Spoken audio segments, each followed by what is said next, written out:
Já ouviu aquela pregação que dá vontade de tapar os ouvidos, ou de ir embora, ou que deixa a gente constrangido, envergonhado, tá chateado com o pregador? Algumas pessoas ficam tão incomodadas que ficam com raiva até de Deus. Mas espera lá, a voz de Deus ela é suave e sua mensagem ela é sempre de amor. O que incomoda muitas vezes não é nem a mensagem, é o tom.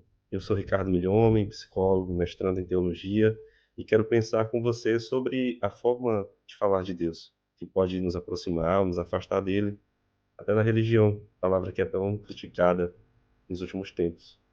Primeira coisa, falar de Deus é, antes de tudo, se comunicar. E a gente sabe o quanto que a comunicação pode ser distorcida. A mesma história pode ser contada em várias formas, com outras entonações, favorecendo uma ou outra perspectiva. Por isso, comunicar bem exige cuidado, ainda mais quando nós vamos falar do amor de Deus. Eu pensei em três erros comuns que a gente pode cometer enquanto evangelizadores, pregadores, ministros, que pode prejudicar a nossa ação pastoral.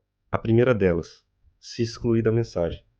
Esse é um erro que me incomoda pessoalmente quando eu escuto uma pregação, que é quando o pregador ele se coloca acima da mensagem, fora dela, e passa a dizer coisas como vocês precisam se converter, vocês precisam ouvir a voz de Deus, Deus quer que vocês assumam essa missão ou aquela, coisas que podem ser até verdade, coisas que podem ser até bonitas, mas que o tom, a forma de dizer, vai fazer com que se torne quase como uma presunção. E a presunção não combina com a evangelização. A solução, no entanto, ela é bem simples, que é se incluir. Somos todos ovelhas, um só é o pastor. Mesmo aqueles que exercem o sacerdócio caminham conosco. Pelo batismo, nós somos todos filhos de Deus. E isso me faz lembrar de uma frase famosa de Santo Agostinho que diz: Para vós sou bispo, convosco sou cristão. Ou seja, caminhamos juntos. Então fica mais adequado dizer: precisamos nos converter, precisamos ouvir a voz de Deus. Deus quer o nosso sim. Aí a gente passa a estar incluído na mensagem. Mas você pode me dizer nos comentários se concorda ou não, ou outras formas que pode te incomodar de alguma forma.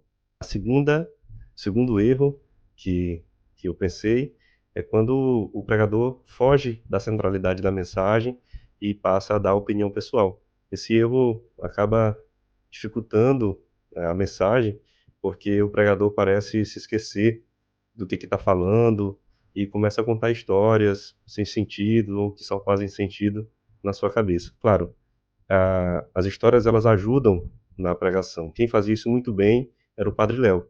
Se vocês quiserem, em algum momento eu posso até fazer alguma análise aqui de alguma pregação dele. O problema mesmo é quando o pregador ele se afasta do tema da pregação, do evangelho do dia, das leituras que estão sendo trabalhadas, e começa a abrir parênteses, e que não fecham mais, e que não se conectam com nada, não consegue voltar para o ponto principal, e a gente logo percebe que se perdeu, e a gente que está ali ouvindo se perde junto. Isso costuma vir junto com pregações longas demais, que passam daquilo que é necessário, se desviam da centralidade, do essencial. Muitas vezes, só falar o suficiente já gera mais frutos do que uma grande pregação no sentido de tempo. A terceira é errar o tom, aquilo que eu falei no início. Aqui a conversa ela é ampla porque, quando eu falo de tom, eu estou falando de um combo, de um conjunto. Postura, entonação, intensidade, atitude. Alguns pregadores são suaves, às vezes até suaves demais, muito prolixos, geram um desinteresse. Outros são enérgicos demais, quase agressivos. Falam alto, incomodando algumas pessoas. Essa energia acaba contaminando a mensagem. Quando isso se soma a um conteúdo muito duro, o discurso passa a soar violento, ou até mesmo se tornar uma forma de discurso de ódio. Na maioria das vezes, a intenção é boa. A pessoa que está ali, ela quer fazer o bem, mas por falta de preparo, seja teológico, seja um preparo emocional, acaba descarregando na mensagem algo que é seu, alguma coisa que está passando, ultrapassa os limites, diz coisas que machucam profundamente. Esses dias eu li num comentário, na página do Catequista, de uma mulher que falava sobre ter levado o marido depois de muita insistência, ele foi à missa, e na homilia o que ele ouviu foi que quem tem tatuagem entregou o corpo a Satanás. E ele ficou ali constrangido, se cobrindo, e claro que ele não vai querer voltar.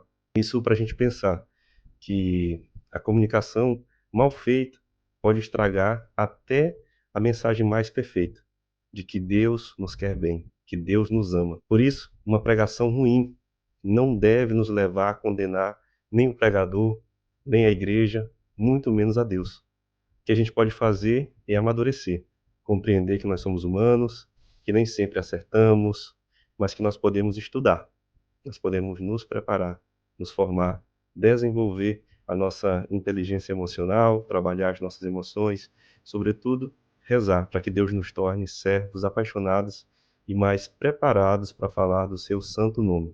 Você gostou do vídeo? Então, esse canal é para isso, para a gente falar um pouquinho sobre os assuntos da fé católica, formação, catequese, liturgia, dicas para ministros da palavra, ministros da Eucaristia, sempre com esse olhar da teologia católica e um pouquinho da psicologia que eu trago, e falando também sobre comunicação. Bem trabalhado para que a gente possa gostar. Se você gostou, deixa aí o gostei, se inscreve no canal e a gente se vê nos próximos vídeos.